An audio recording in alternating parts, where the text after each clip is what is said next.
Alright guys, this is Norval Central coming back at you with another YouTube video. This is actually my 8th day or ninth day of straight recording. It is a great time so far with Florida State recruiting, and we have actually got a new pickup in Luke Francis. He is a defensive lineman originally on most of the databases of recruiting, 6'5", 335 pounds. He's originally from England, but he is actually moving over to Gables Senior High School in Florida, so that's kind of an interesting thing there. But Florida State is actually recruiting him as an offensive lineman. It's kind of interesting to see what Florida State's going to do, especially with him on the interior. It kind of reminds me a little bit of the Antavius Woody situation. I know right now he's unranked, but being 6'5" and 335 pounds, that is a massive, massive, massive get for Florida State. Not really in terms of like his recruiting ranking, because I think once he actually kind of gets his game developed a little bit more, he's going to probably be around a high three-star prospect, like an 88 composite or something like that. But I do think Florida State should have taken his commitment.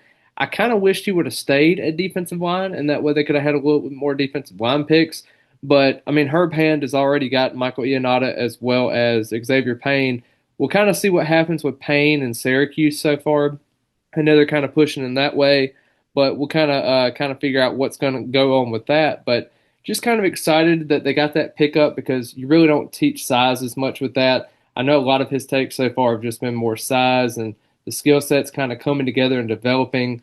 But I hope that one day we can kind of see that this is going to kind of translate to more of those four-star prospects that are more groomed and developed.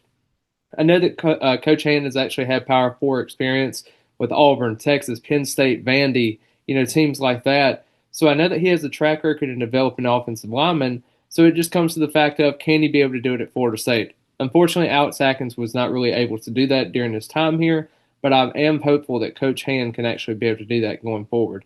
Francis, I think, is a decent pickup for Florida State. He's not going to be someone that you're going to have to ride the boat for at this point, but I do think Florida State's going to have some stuff rolling there.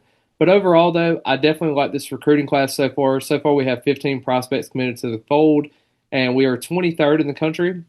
I know that a lot of Florida State fans don't want to see 23rd in the country. They want to see top 10 and top 12s, and we really haven't seen that in the Mike Norvell. You really want to see more of a developed game, especially in high school recruiting.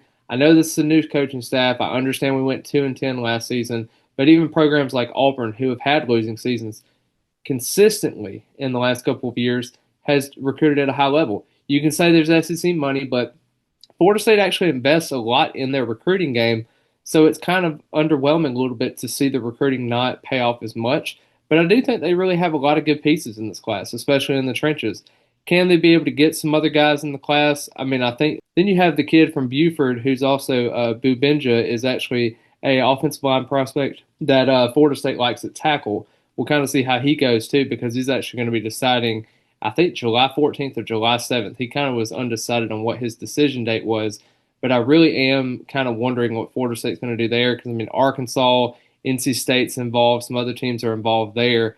Luckily, Georgia hasn't involved themselves just yet. And I kind of even have PTSD recruiting those Buford kids because of the KJ Bolden situation a couple of years ago. But I do think that Florida State could be able to kind of be in the race for him. And I'm kind of interested to see what Florida State's going to do going forward there. But anyway, if you have any thoughts on what the commitment is so far with our new commits as of late, be sure to comment those down below. Like the video, share your thoughts, and also be able to share the video with other passionate Florida State fans such as yourself. And as always, go Noles.